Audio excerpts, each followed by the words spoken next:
Hello everyone, welcome back to the channel The Economics Hub. So students, today we are going to start a new chapter of class 12th macroeconomics, that is national income and related aggregates. This is our third chapter. So in this chapter we will discuss about what the national income is and we will discuss about some related aggregates of the national income.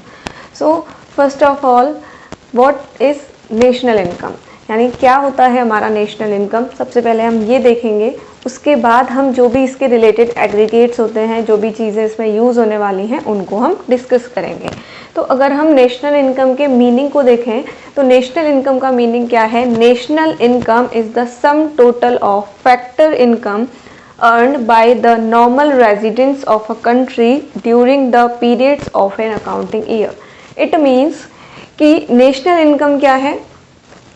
One accounting year में, एक accounting year में जितना भी किसी भी country के normal residents ने क्या किया है, फैक्टर इनकम अर्न किया है। ठीक है, क्या किया है? किसी भी कंट्री के जो नॉर्मल रेजिडेंट्स हैं उन्होंने वन अकाउंटिंग ईयर, एक अकाउंटिंग ईयर में जितना भी फैक्टर इनकम क्रिएट किया है उसको जब हम टोटल करते हैं तो उससे हमारा क्या निकल के आता है? नेशनल इनकम निकल के आता है। ठीक है, तो हमने इस डेफिनेशन में क्या देखा?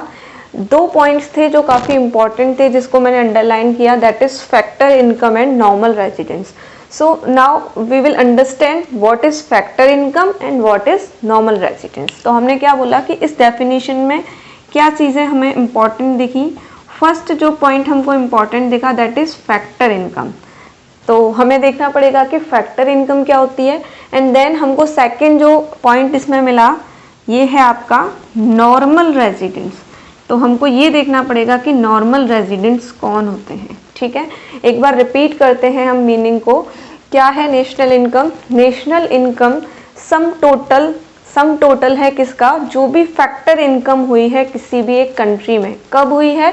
With in an accounting year. ठीक है, किसने की है? जो फैक्टर इनकम है वो अर्न किसने की है? नॉर्मल रेजिडेंट्स ने। तो अभी हम डिस्कस करेंगे फैक्टर इनकम क्या है, देन हम देखेंगे नॉर्मल रेजिडेंट्स कौन होते हैं। ठीक है, तो सबसे पहले हम देखेंगे फैक्टर इनकम। देखो, फैक्टर इनकम को समझने के लिए हमको थोड़ा जो अपने प्रीवियस टॉपिक्स थे उन पे जाना पड़ेगा।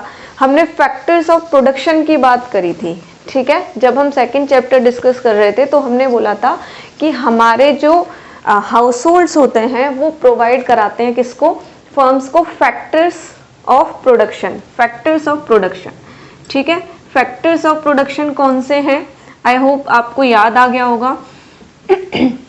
हमने बोला था land, building, capital, labour and entrepreneurial skills. ये सारी चीज़ें कौन प्रोवाइड कराता है? हाउस होल्ड प्रोवाइड कराते हैं। किसको प्रोवाइड कराते हैं? फर्म को। किसके लिए प्रोवाइड कराते हैं? For the production of goods and services.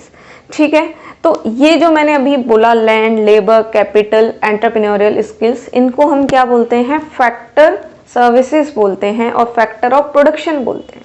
ये हमने सेकंड चैप्टर में डिस्कस किया था।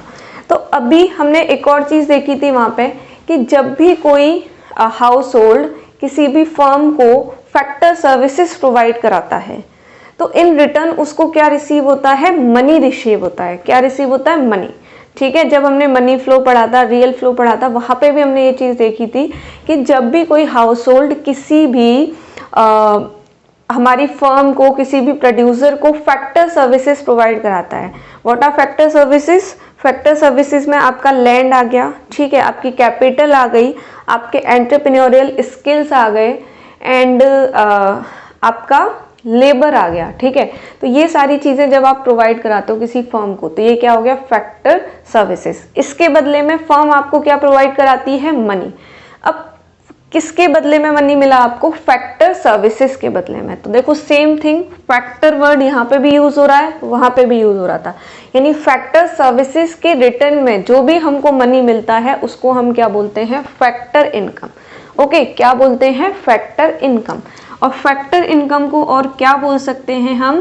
फैक्टर इनकम को हम बोल सकते हैं students factor payments, because factor payments are provided by the firms to the household sector for their factor services. यानी जो भी हमारे फैक्टर पेमेंट्स हैं वो कौन प्रोवाइड कराता है? हमारे फर्म्स, हमारे प्रोड्यूसर्स प्रोवाइड कराते हैं। किसको प्रोवाइड कराते हैं? हाउस होल्ड्स को, जो उनको क्या देते हैं? Factor services. तो हम फैक्टर इनकम क्या बोल सकते हैं? Factor income is the payment of households. ठीक है, क्या है? पेमेंट है हाउस होल्ड्स का for rendering their services, for rendering their services to the producer sector. ठीक है, यानी प्रोड्यूसर सेक्टर को जब ये सर्विसेज प्रोवाइड कराते हैं, सर्विसेज किसकी फॉर्म में प्रोवाइड कराते हैं? हमने बोला था ये जो आपके हाउस होल्ड है वो किसी को लैंड प्रोवाइड करा रहे हैं, किसी फर्म को लेबर प्रोवाइड करा रहे हैं, ठीक है, एंटरप्रेन्योरियल स्किल दे रहे हैं।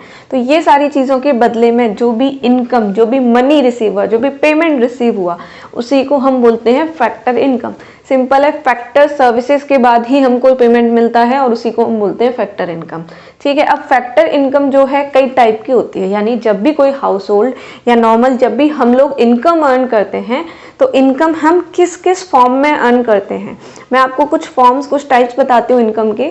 तो सारी ही हमारी इकोनॉमी की जो इनकम होती है, सारी ही इकोनॉमी में जो हमारे पास मनी आता है वो सारा इन्हीं के फॉर्म में आता है। इसके अलावा कहीं और से आप इनकम अर्न नहीं कर सकते हो। ठीक है, तो सबसे पहले फैक्टर इनकम का पहला पॉइंट क्या है? Compensation of employees. First point is compensation of employees.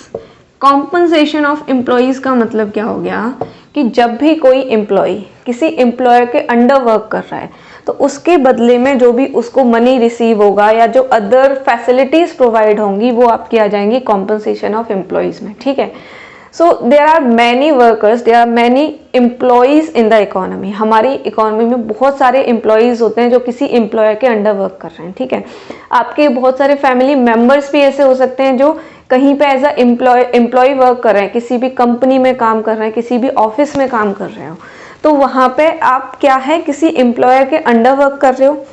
अब उसके बदले में आपको क्या मिलेगा? सैलरी मिलेगी। अगर आप एज अ लेबर वर्क करते हो तो आपको वेजेस मिलेंगे या फिर अदर फैसिलिटीज मिलेंगी आपको। तो सिंपल, एक एम्प्लॉयर के अंडर वर्क करने के बाद जो आपको क्या रिसीव होता है? पेमेंट रिसीव होता है, उसको हम बोलते हैं compensation of employees and this is a type of factor income. यानी ये क्या है? एक फैक्टर इनकम का टाइप है। तो एक तो आपको यहाँ से इनकम रिसीव हुई। अब सेकंड पॉइंट, और आपको कहाँ से इनकम रिसीव हो सकती है? देखो, कॉम्पनसेशन ऑफ एम्प्लॉय हमको कहाँ से रिसीव हुआ? जब हम किसी को क्या प्रोवाइड करा रहे हैं? अपना लेबर, एज अ लेबर हम वहाँ पे वर्क कर रहे हैं। ठीक है, उसके बाद हम बोलते हैं सेकंड चीज़ कि हमें सेकंड फॉर्म में इनकम रिसीव होती है रेंट या रॉयल्टी से। किससे? रेंट या रॉयल्टी से। अब रेंट और रॉयल्टी हमको कहाँ से रिसीव होता है?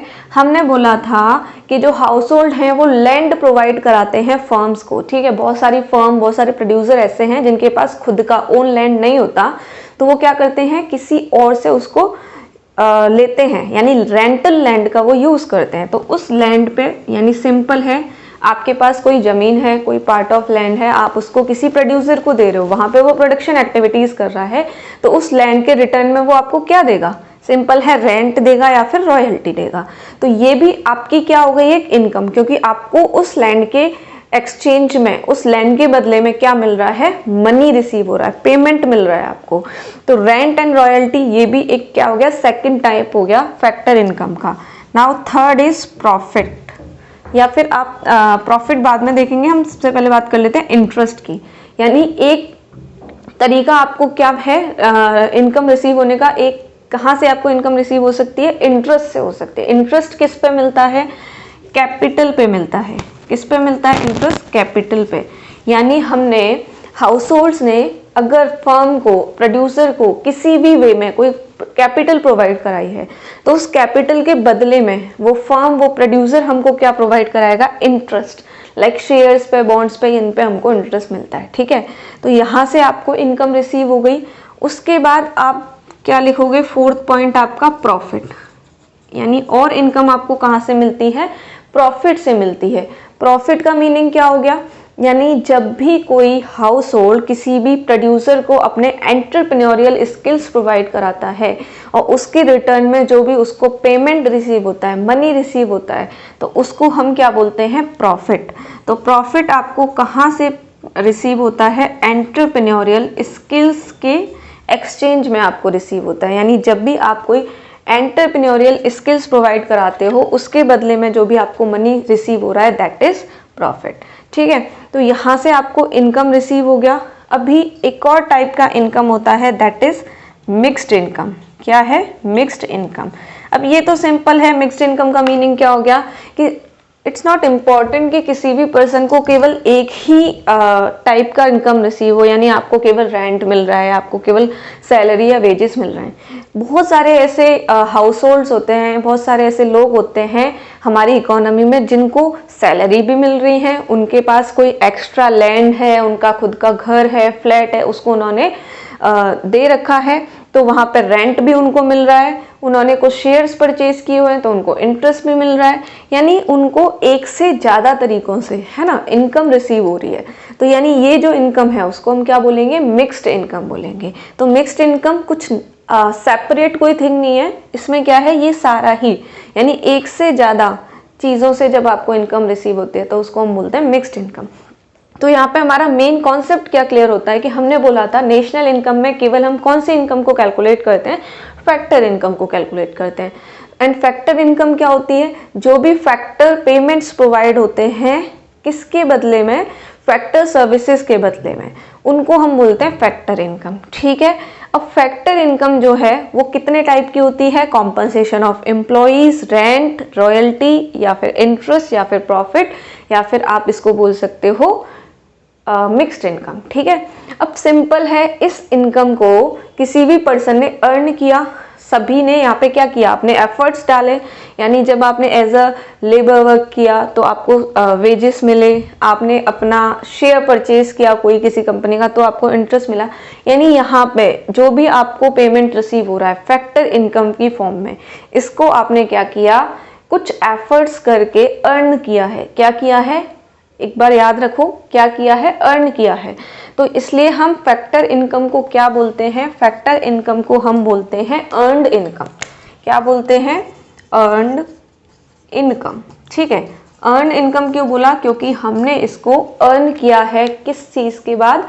फैक्टर सर्विसेज देने के बाद। ठीक है, अब कई बार क्या होता है, हमारे पास कुछ इस तरीके से भी इनकम रिसीव होती है कि हमने उसके बदले में कोई भी वर्क नहीं किया। ठीक है, हमने कोई भी एफर्ट्स नहीं किए, हमने कोई भी काम नहीं किया, हमने कोई भी फैक्टर सर्विसेज प्रोवाइड नहीं करी, लेकिन फिर भी हमको क्या हो गया? मनी रिसीव हो गया। अब ऐसा मनी जो है वो भी एक तरीके से इनकम ही बोला जाएगा उसको, क्योंकि हमारे पास क्या हो रहा है? इनफ्लो हो रहा है मनी का, तो वो हमारी इनकम हो गई। लेकिन उस इनकम को हम क्या बोलेंगे? क्या उसको काउंट किया जाएगा नेशनल इनकम में या नहीं किया जाएगा? ये चीज़ें हम देखते हैं। तो सबसे पहले फैक्टर इनकम समझ में आ गया, एंड इट इज़ ऑब्वियस कि जो फैक्टर इनकम है हमारी, उसको हम नेशनल इनकम में काउंट करते हैं, क्योंकि नेशनल इनकम की डेफिनेशन में ही दे रखा है कि कौन सी इनकम? Factor income. किसने अर्न करी? नॉर्मल रेजिडेंट्स ने। तो उसका जो सम टोटल है उसको हम बोलते हैं नेशनल इनकम। तो ये चीज़ समझ में आ गई कि फैक्टर इनकम जो है उसको हम अर्न इनकम बोलते हैं। अब मैंने जस्ट अभी आपको बताया कि कभी हमको क्या होता है, ऐसी जगह से भी इनकम रिसीव होती है जहाँ पे हमने कोई भी एफर्ट्स नहीं पुट किए, या जहाँ पे हमने किसी को कोई सर्विसेज प्रोवाइड नहीं करी। फॉर एग्जाम्पल, सबसे इजी एग्जाम्पल है, अगर आपके जो भी पेरेंट्स हैं, आपके रिलेटिव्स हैं, कोई भी आपको क्या कर रहा है? मनी दे रहा है। ठीक है, नॉर्मली आपके जो पेरेंट्स हैं वो आपको पॉकेट मनी प्रोवाइड करा रहे हैं, तो यहाँ पे क्या आपने उसके एक्सचेंज में, उसके रिटर्न में कोई भी सर्विसेज प्रोवाइड कराई? नहीं, आपको जस्ट क्या हुआ? मिल गया। ठीक है, पैसा, विदाउट अर्निंग आपको पैसा मिल गया। ठीक है, एक और एग्जाम्पल लेते हैं, आपको किसी ने गिफ्ट दिया, 5000 रुपीज़ का क्या दिया? गिफ्ट दिया, या आप बोल सकते हो 5000 कैश दिए एज अ बर्थडे गिफ्ट। तो यहाँ पे आपने क्या कोई अर्निंग करी? नो। लेकिन एक और एग्जाम्पल लेते हैं कि वहीं दूसरी तरफ आप क्या करते हो? बच्चों को ट्यूशन देते हो, एज अ ट्यूटर वर्क करते हो, वहां से अगर आपको 5000 रुपीज़ रिसीव हुए, तो जो ये 5000 रिसीव हुए after giving tuitions to the childrens, तो वहां पे आपने क्या किया? सर्विसेज प्रोवाइड करी, उस सर्विसेज के एक्सचेंज में आपको मनी रिसीव हुआ। तो ये तो सिंपल है, किस में आ जाएगा, अर्न इनकम में आ जाएगा। मैंने अभी बताया था क्योंकि वो आपने क्या करी है, अर्न करी है। लेकिन कई बार जब हम जो है क्या करते हैं, विदाउट अर्निंग यानी विदाउट एनी फैक्टर सर्विसेज जब हमको मनी रिसीव होता है, तो ऐसी इनकम को हम बोलते हैं स्टूडेंट्स ट्रांसफर इनकम। क्या बोलते हैं, ट्रांसफर इनकम। ट्रांसफर इनकम का मतलब है सिंपली एक ऐसी जगह से आपको मनी रिसीव हुआ जिसके लिए आपने कोई एफर्ट्स नहीं किए, जिसके लिए आपने कोई फैक्टर सर्विसेज प्रोवाइड नहीं करी, जस्ट आपको मनी रिसीव हो गया in the way of donation. आपको मान लीजिए डोनेशन दे दिया किसी ने, ठीक है, आपको चैरिटी के थ्रू मनी रिसीव हो गया, आपको स्कॉलरशिप मिल गई, ठीक है, या फिर आपको गिफ्ट्स मिल गए, तो इसके थ्रू आपको मनी रिसीव हो गया। यानी इसमें आपने कोई भी अपनी फैक्टर सर्विसेज प्रोवाइड नहीं की, इट मीन्स आपने यहाँ पे कोई भी अर्निंग नहीं करी। तो ऐसी इनकम को हम क्या बोलते हैं, ऐसी इनकम को हम बोलते हैं अनअर्न्ड इनकम। क्या बोलते हैं, अनअर्न्ड इनकम। तो ट्रांसफर इनकम का मीनिंग समझ में आया। ट्रांसफर इनकम यानी जो कि आपको without giving any factor services provide होती है, यानी आपने कोई फैक्टर सर्विसेज नहीं दी, उसके लिए कोई एफर्ट नहीं किया, कोई भी अर्निंग नहीं करी, जस्ट आपको रिसीव हो गई, ट्रांसफर कर दिया किसी ने, ठीक है। इसको सबसे पहली चीज क्या बोलते हैं, यूनिलेटरल पेमेंट बोलते हैं। क्या बोलते हैं, ट्रांसफर इनकम को यूनिलेटरल पेमेंट। यूनिलेटरल का मतलब क्या होता है, one way payment. One way मतलब फॉर एग्जाम्पल मैंने बोला आपको आपके बर्थडे पे 5000 रुपीज रिसीव हुए, तो जस्ट जिस पर्सन ने आपको दिए उसने ही आपको पेमेंट किया, आपने उसके बदले में कोई एफर्ट्स नहीं किए थे, तो ये क्या हो गया, यूनिलेटरल पेमेंट है।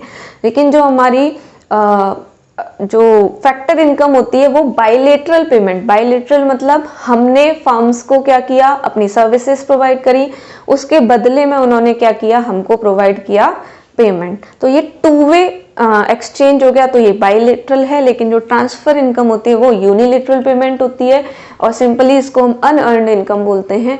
अब सिंपल है, जब हमने इसको अर्न ही नहीं किया है, हमने इसके लिए सर्विसेज ही प्रोवाइड नहीं करी, तो इसको नेशनल इनकम में हम कैलकुलेट नहीं करेंगे, ठीक है। रिमेंबर दैट कि हम इसको नेशनल इनकम में कैलकुलेट नहीं करेंगे। किसको, ट्रांसफर इनकम को।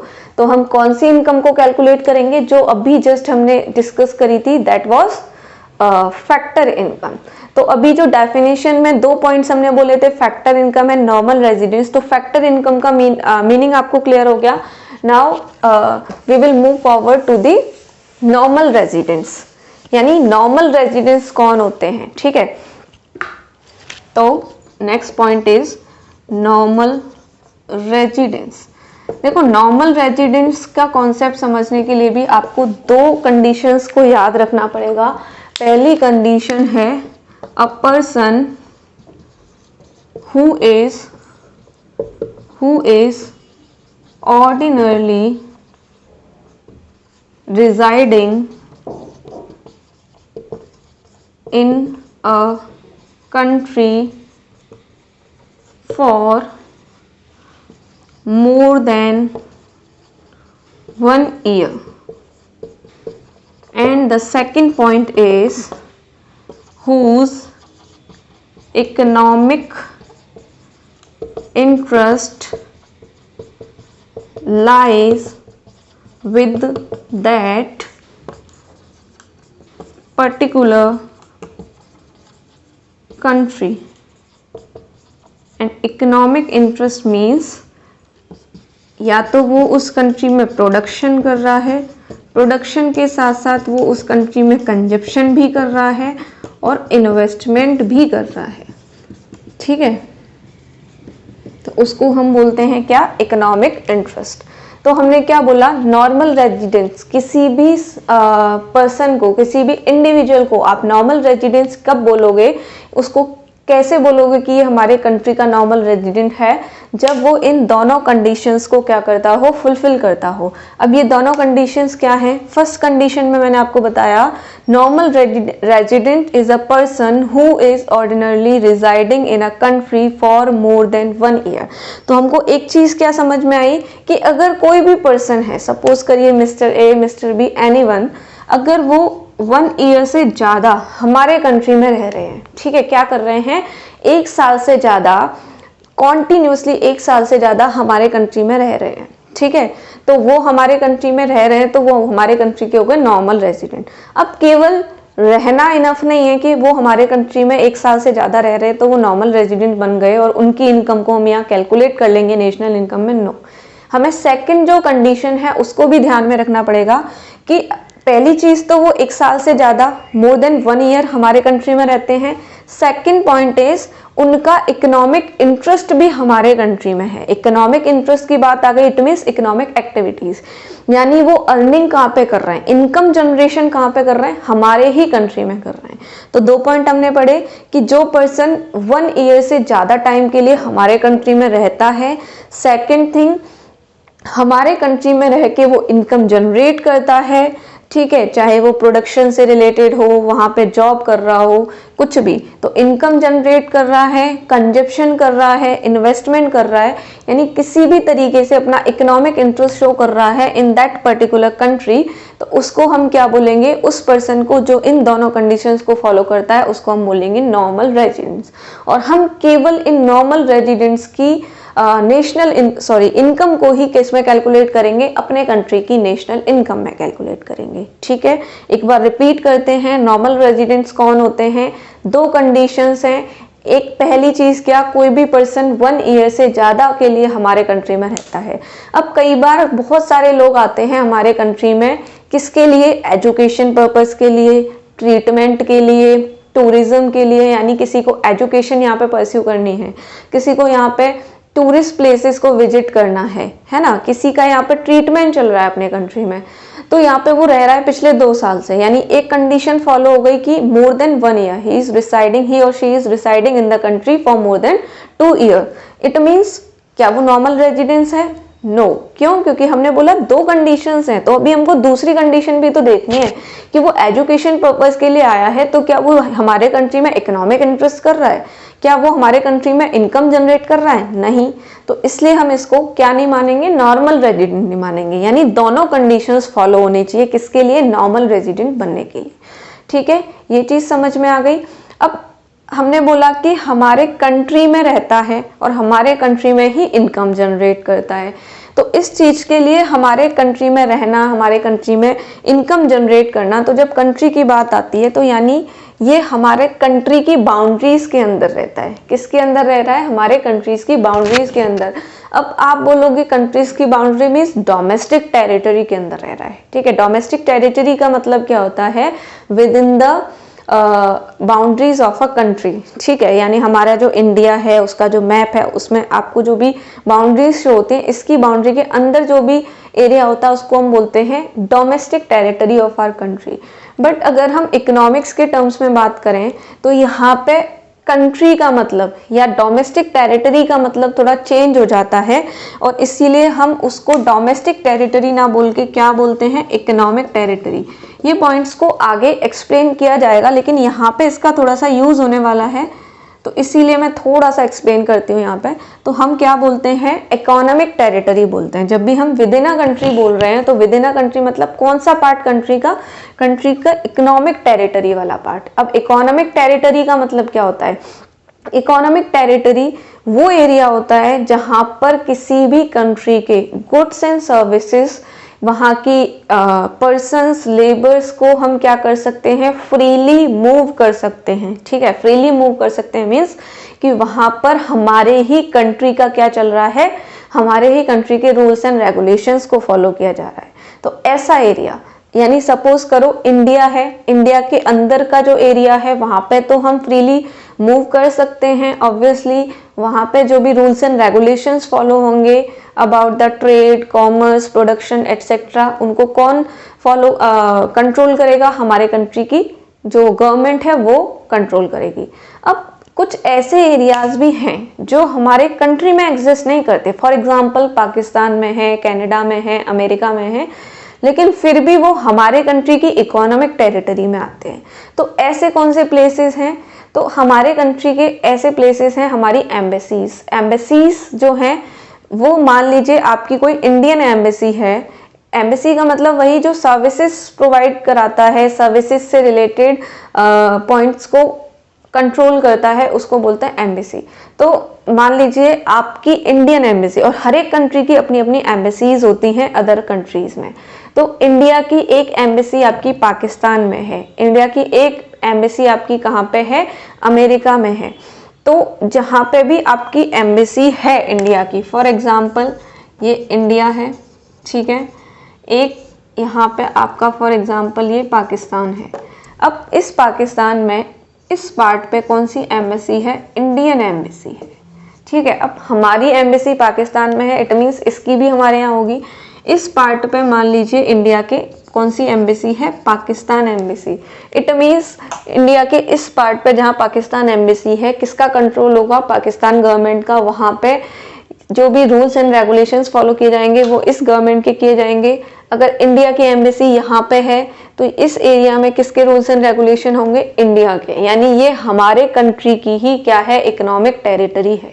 तो इस चीज को याद रखना कि इकोनॉमिक टेरिटरी में कंट्री के अंदर की बाउंड्रीज में से वो पार्ट को हम एक्सक्लूड कर देंगे जो अदर फॉरेन कंट्रीज की एम्बेसीज हैं, और उस पार्ट को इंक्लूड कर लेंगे जो दूसरे कंट्री में हमारे कंट्री की एम्बेसीज है, ठीक है। तो अभी हम ये दोनों पढ़ रहे थे।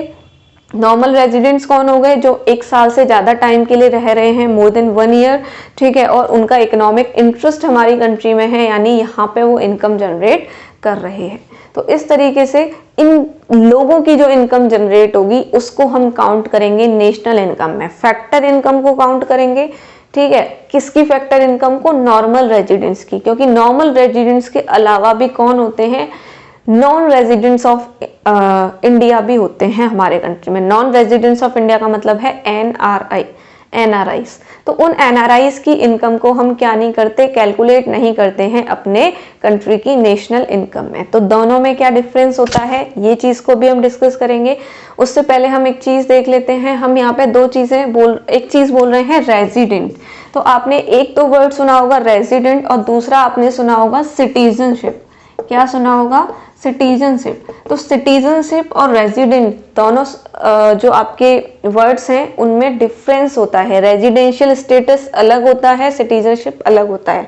सिटीजनशिप का मतलब क्या हो गया, आप अगर किसी भी कंट्री में आपका आपने मतलब जन्म लिया है, जहाँ पे आपका ओरिजिन हुआ है, वहाँ की आपको सिटीजनशिप मिलेगी।